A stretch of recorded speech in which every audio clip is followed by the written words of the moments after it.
Selamat datang kembali di pembahasan mendalam kita. Kali ini kita mau gali soal sensasi yang bisa bikin dunia rasanya jungkir balik. Betul, pusing hebat, kayak ruangan atau diri sendiri muter kenceng gitu ya?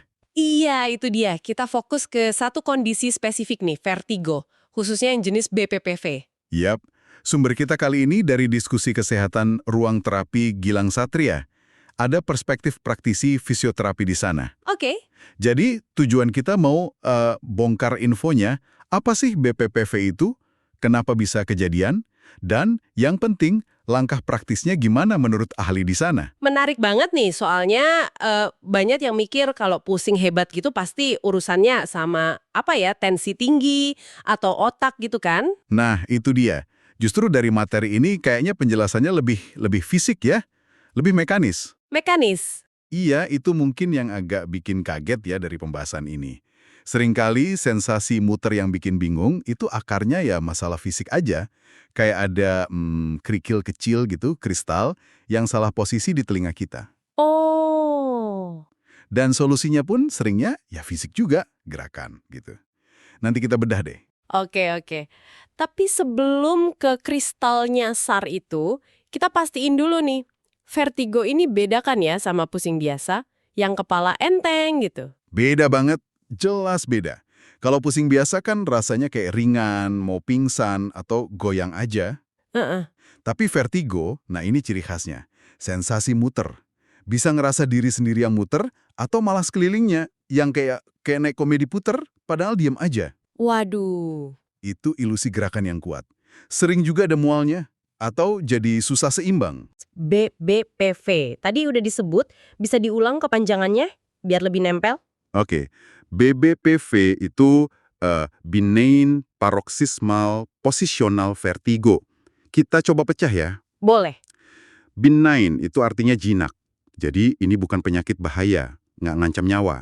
Ya, meskipun gejalanya ganggu banget ya. Jinak. Oke. Terus paroxysmal, ini artinya serangannya datang tiba-tiba, kayak ceklek gitu, mendadak. Mendadak ya? Dan terakhir posisional. Nah, ini kuncinya. Dipicu sama perubahan posisi kepala.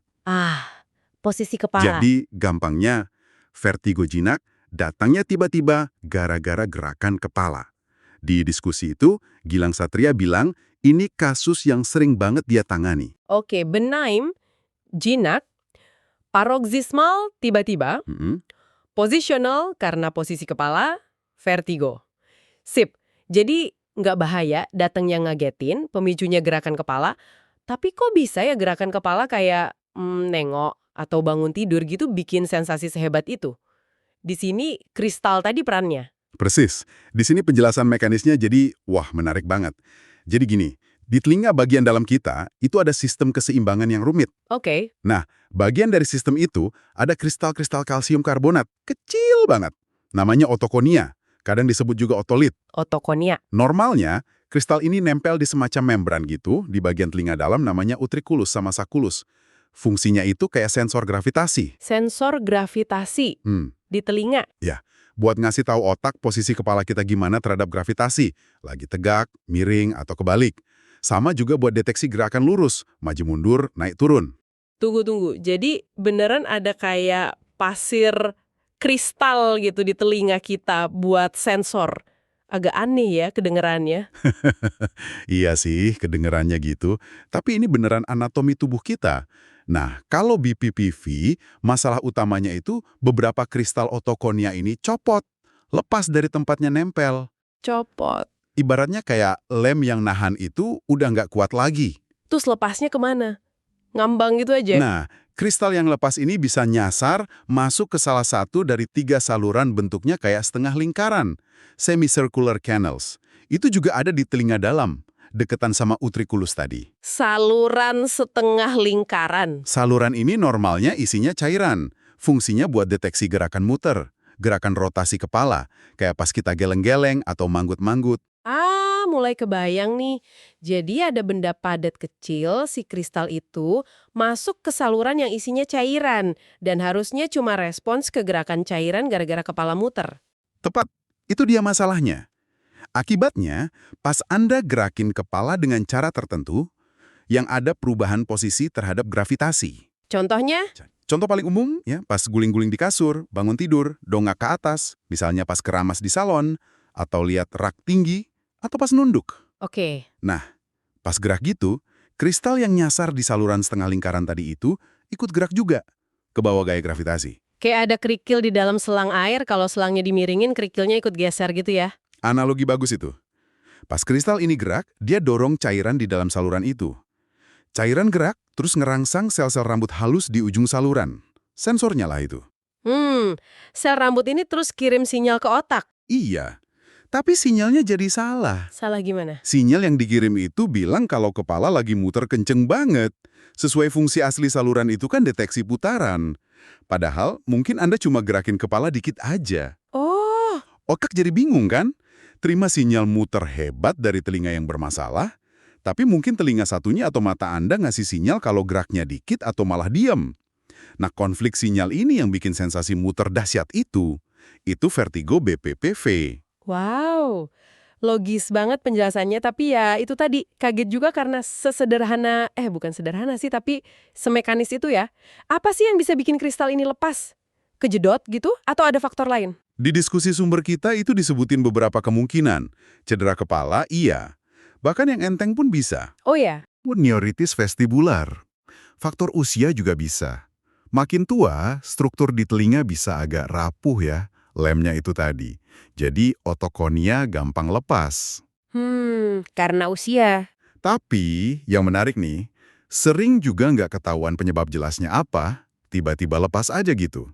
Itu namanya idiopatik. Jadi bisa cedera, infeksi, usia, atau ya tanpa sebab jelas aja. Yang penting ditekankan berarti ini masalah mekanik di telinga, bukan gara-gara mitos-mitos umum itu ya. Diskusi itu nyebut juga kan? Banget. Dan ini penting nih dicatat. Diskusi itu nekenin, BPPV ini bukan langsung disebabkan sama hal-hal yang sering dituduh jadi biang pusing, kayak darah tinggi, kolesterol, atau masuk angin. Nah, itu dia. Meskipun ya kondisi kayak darah tinggi atau kolesterol itu bisa bikin jenis pusing lain, kayak melayang atau nggak stabil, dan tetap harus dikontrol ya. Tapi sensasi muter hebat yang spesifik gara-gara posisi kepala di BPPV ini, akarnya ya kristal pindah tempat di telinga.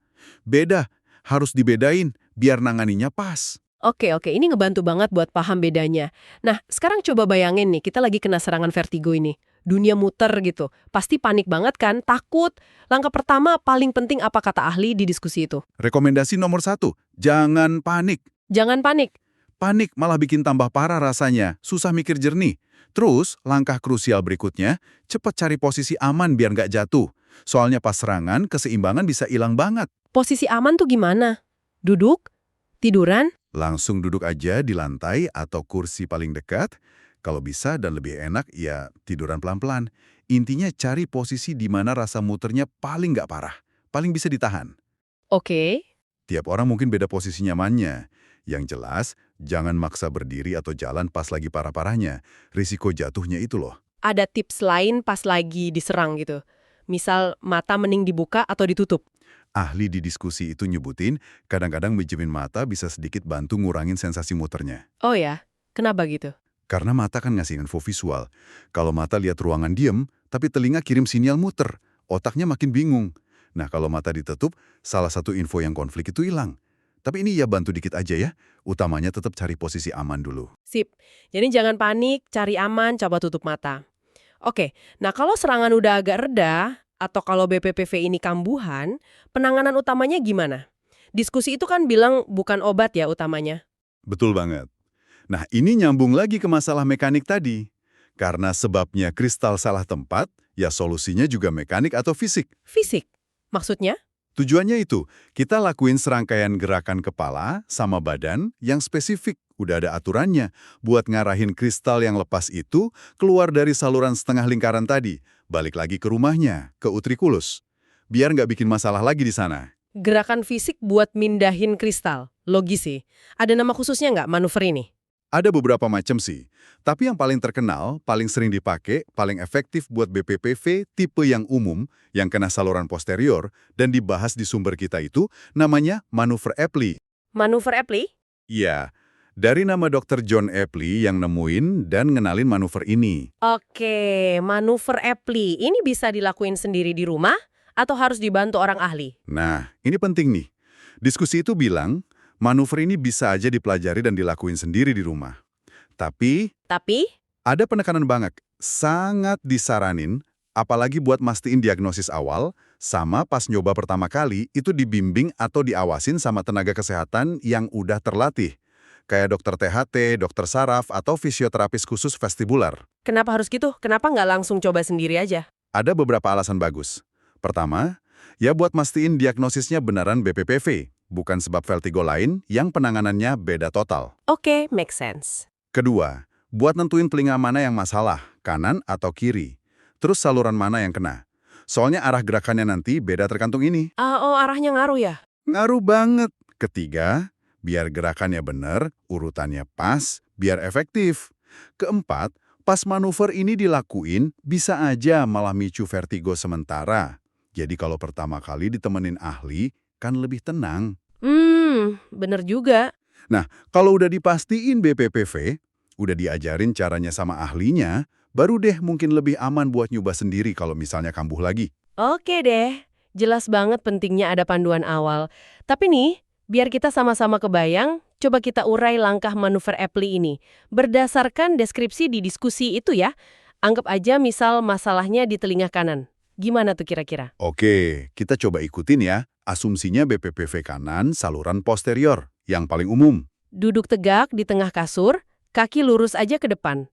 Siapin bantal satu di belakang, nanti posisinya buat nopang punggung atas, antara tulang belikat gitu, pas rebahan. Bukan di bawah kepala ya. Siap. Duduk tegak, bantal buat punggung atas. Langkah 1, Langkah 1, kepala ke kanan. Puter atau tolehkan kepala 45 derajat ke kanan, ke arah sisi yang sakit. Tahan posisi kepala nengok gini. oke, kepala 45 derajat kanan. Terus, Langkah 2, rebah cepat. Nah, sekarang agak cepat tapi tetap kontrol ya. Rebahin badan lurus ke belakang. Tidur telentang. Kepala masih tetap nengok 45 derajat ke kanan tadi. masih nengok teranan ya pas rebah? Iya, pastiin bahu kita mendarat di atas bantal, jadi leher agak ekstensi dikit. Kepala kayak agak ngegantung gitu dibanding badan. Ini posisi penting. Tahan di sini. Kemungkinan besar bakal kerasa muter nih di sini. Wah, Tahan aja, tunggu kira-kira 30-60 detik atau sampai rasa muternya benar-benar hilang. Fokus napas saja. oke, rebah cepet, kepala tetap nengok kanan, agak gantung, tahan 30-60 detik sampai reda, terus, Langkah 3, kepala ke kiri. Sekarang tanpa ngangkat kepala dari kasur sama sekali ya, putar kepala pelan-pelan 90 derajat ke arah sebaliknya. Ke kiri. dari kanan langsung ke kiri 90 derajat. Betul, jadi dari nengok 45 derajat kanan, sekarang jadi nengok 45 derajat ke kiri. Jaga dagu agak keangkat dikit, jangan nunduk. Tahan lagi di posisi ini 30-60 detik juga. Mungkin kerasa muter lagi dikit pas kepala gerak, nggak apa-apa. Kepala putar 90 derajat kiri, tetap tiduran, tahan 30-60 detik. Lanjut. Langkah 4, miring ke kiri. Sekarang sambil kepala tetap nengok ke kiri, miringin seluruh badan ke sisi kiri. Jadi kayak guling ke samping kiri. Hidung jadi ngadep ke bawah, ke kasur, kepala ikut muter bareng badan.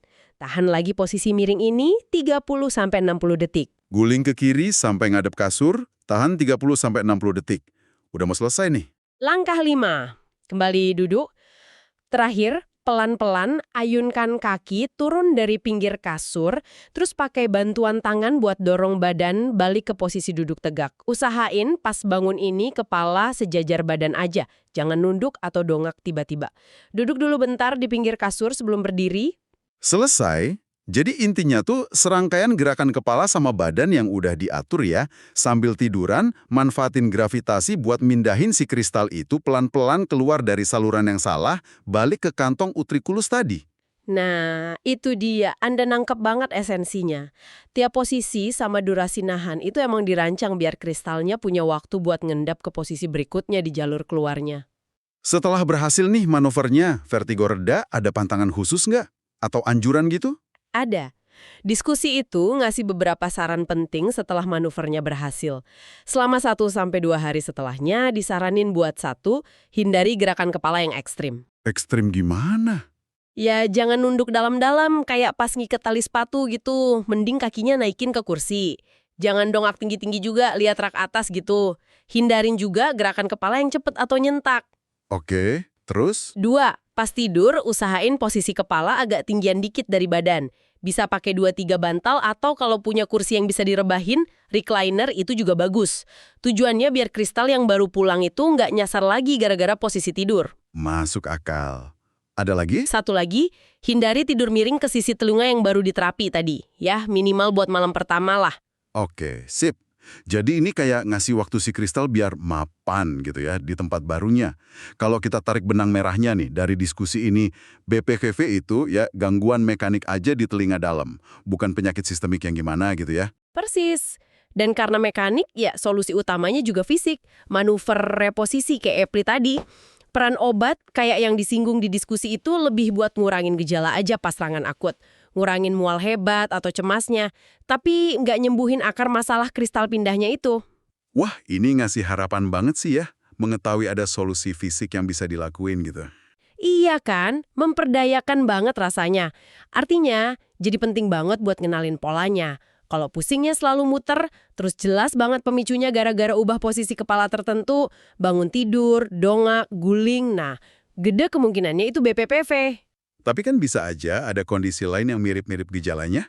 Diskusi itu ngasih warning juga kan, kapan harus ekstra hati-hati. Bener, ada red flags tanda bahaya yang harus diwaspadai. Kalau vertigo Anda ada gejala-gejala ini, nah ini kemungkinan bukan BPVP biasa dan harus cepat ke dokter buat dicari tahu penyebab lain yang lebih serius. Mungkin masalah di otak atau saraf pusat. Gejala apa aja tuh red flags-nya? Misalnya, telinga denging tinnitus yang parah banget, baru muncul atau nggak hilang-hilang. Pendengaran tiba-tiba hilang. Lemah atau kebas separuh badan atau muka, kayak gejala stroke gitu.